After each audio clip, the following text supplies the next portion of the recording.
Good morning, Dragons. Welcome back to KDGN. I'm Avery Shane Halls, and this week on KDGN, we will go around the campus and hear some spooky stories from our students and staff, hear about the new fine arts facility, and look into how students are performing experiments in their science classes this year.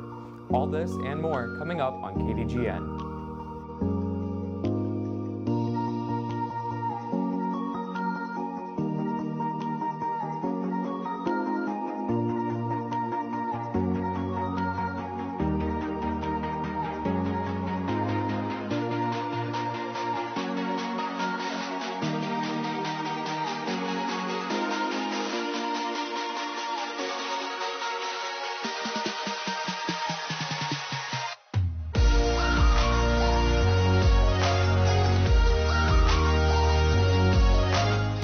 Today is Friday, October 30th. Happy Halloween Eve, Dragons! With Halloween being this weekend, staff and students have been getting in the spooky spirit this week. Here's Burke Danielle out on the campus with some scary stories from our students and staff. Whoa, that's one creepy elevator.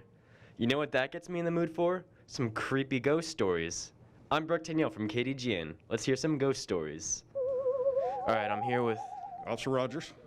Officer Rogers. Do you have any experiences with ghosts or the paranormal? Actually, I do. I've been with Southlake for 21 years, and during that time, I used to work night shift. And White's Chapel Church. Not many people know that.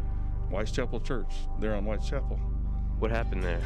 We got an open door call one night. Actually, no, it was an alarm call. We went to check out the alarm. Found an open door. Finished doing the whole building. As we were in the building inside, we had checked a door that was locked, and then it opened up on us. We were all kind of surprised. That's scary. It was a little unnerving. Okay, thank you. You're welcome. Hi, I'm here with Jolie. Lay? What? Do you believe in ghosts, Jolie? No, I don't believe in ghosts. Hi, I'm here with Mr. Colvin. Mr. Colvin. Do you believe in ghosts? Yes. Do you have any experiences with the paranormal? Yes. My brother-in-law's house in Lubbock, unlike anywhere I've ever been, I experienced a ghost there where you just wake up and you just feel like a presence, and it's like you're laying on your side and there's something right behind you, you know? And you're afraid, like you're frozen, you can't even turn around. So I've experienced that in that house several times and never ever anywhere else in my life. So I know there's something there. Has anything happened in the house? Other than just everyone that slept in that room feels like there's someone like behind them or watching them or something, but no one's ever, like, I don't believe ghosts can actually touch you or like hurt you, but I think they might be there.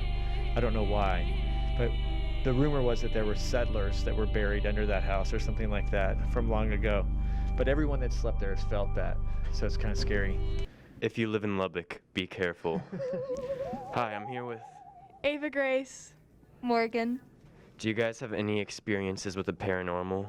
I do. My sister has a ghost story that I can tell. Okay. We got a haunted bed. She got a haunted bed here at our house, and it latched onto her, the ghost did, and it went to college with her in her house. And one night in the middle of the night, she saw a shadow in her hallway, and she like screamed Jesus, and then it came up to her and whispered in her ear, "That doesn't work." And then she staged her whole house and it went away. Wow, do you have anything to say? It's terrifying. Yeah, I know. Scary stuff, scary stuff. Thank you, ladies. Thank you. This is Burke Danielle for KDGN, signing off forever. Wow, thank you, Burke, but I do have a question. What's with the wolf ears? Anyways, this year, massive progress has been made on the new fine arts facility. Members of our band program can't wait to get to move into the new facility. Here's Sophie Pascal with some exclusive interviews with the band on what they're most excited about for their new home.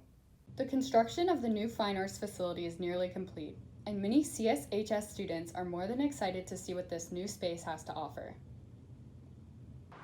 My name is Reggie Capati. I'm honored to be the band president this year, and I can just say on behalf of band that we're all looking forward to this new facility and when the construction will be complete, because everything we have currently at the high school will just be put in one central location for us, and it will be all improved. So we'll be happy to have our auditorium for concerts right next to our band halls where we practice, and the indoor winter guard and percussion groups will have plenty of space to practice. And we're all just looking forward to this new phase of the Dragon Band and having this new facility where we can all improve and spread our love for music together. So our new facility in choir will be really helpful because right now we share a wall with the jazz band room, and that creates a lot of noise on both ends, especially during sectionals.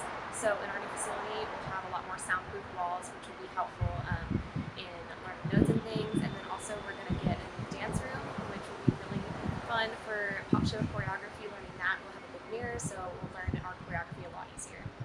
The space will be home to our band, color guard, theater, and choir, and is projected to be finished by early 2021.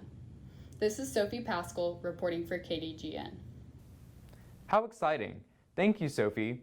I can't wait to see the new facility once it's finished, and I'm especially ready for the traffic to clear up in the auditorium lot in the afternoon.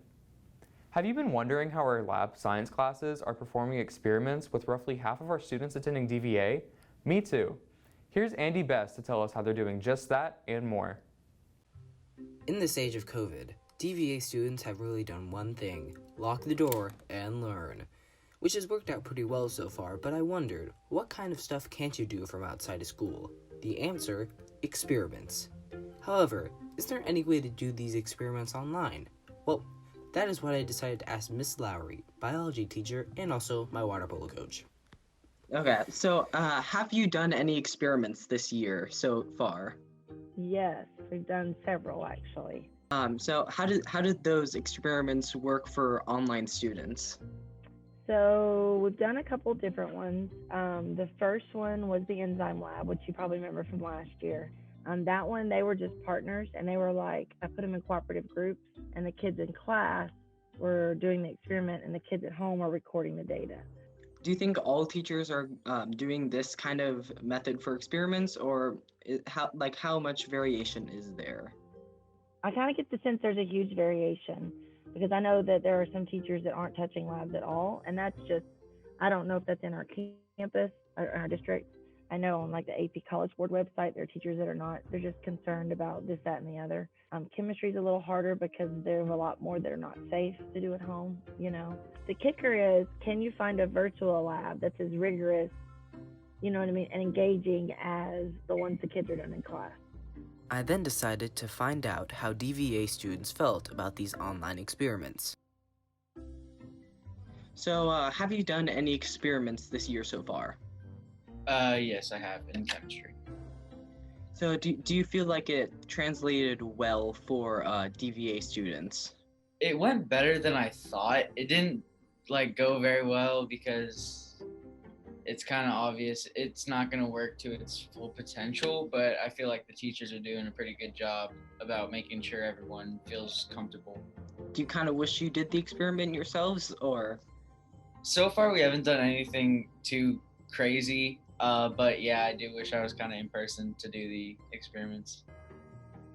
The pandemic has shut down many school activities, but experiments, even in a different form, cannot be stopped by COVID. This is Andy Best reporting for KDGN. Amazing, Andy. It makes me happy to see that even in the midst of the pandemic, our staff has been able to come up with innovative ways to provide some normalcy in the classroom. And now for your daily announcements. Key Club is taking donations from now until November 30th in order to create bags of hope for hospitals.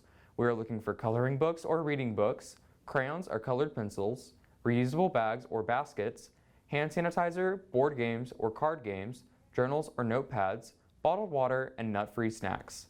You can turn your items into Mrs. Lufkin in room 305 for Naviance hours or to Mrs. Frank in room 104 for NHS hours. Come join the Carroll Rock Climbing Club. We meet every Friday at the Grapevine Summit location. Everyone at every level is welcome. Join the Remind for more information. Dragon Media is excited to announce that we now have a podcast. Our new podcast, The Off Block, will feature casual conversations between Dragon Media staff and members of our community. Check it out on Spotify today. joined Student Council in celebrating World Vegan Day this weekend. World Vegan Day is an annual event celebrated by vegans around the world every November 1st. The benefits of veganism for humans and the natural environment are celebrated through activities such as setting up stalls, hosting potlucks, and planting memorial trees. The event was established in 1994 by Louise Wallace, then chair of the Vegan Society in the United Kingdom, to commemorate the 50th anniversary of the founding of the organization and the coining of the terms vegan and veganism. Speaking in 2011, Louise Wallace said, "We knew the society had been founded in November 1944, but didn't know the exact date, so I decided to go for the 1st of November, partly because I liked the idea of this date coinciding with Halloween and the Day of the Dead, traditional times for feasting and celebration, both apt and auspicious." Here's some environmental impacts of being vegan. A lot of the food that's grown in the world isn't being eaten by humans. In fact, 70% of the grain grown in the United States feeds livestock, and globally, 83% of farmland is set aside to raise animals. It's estimated that 700 million tons of food that could be consumed by humans go to livestock each year. While meat is more calorically dense than plants, more aggregate calories and more diverse plant nutrient profiles could be produced if that land was dedicated to various plants. Here's some facts about Veganism Day. The Vegan Society says half of all vegans are now aged between 15 and 24, and more than 60% of adults have switched to a plant-based diet in the last 3 years. Vegans spare the lives of about 30 animals each year. Being vegan cuts your carbon footprint in half. Vegans live longer. Vegans save 1,100 gallons of water each day. Vegans are less likely to die from heart disease. Vegans save 45 pounds of grain each day. Vegans are less likely to have a stroke. Well, that's all we have for you today, Dragons. On behalf of the entire Dragon Media staff, have a safe and happy Halloween. Until next time, I'm Avery Shanehalls signing off for KDGN.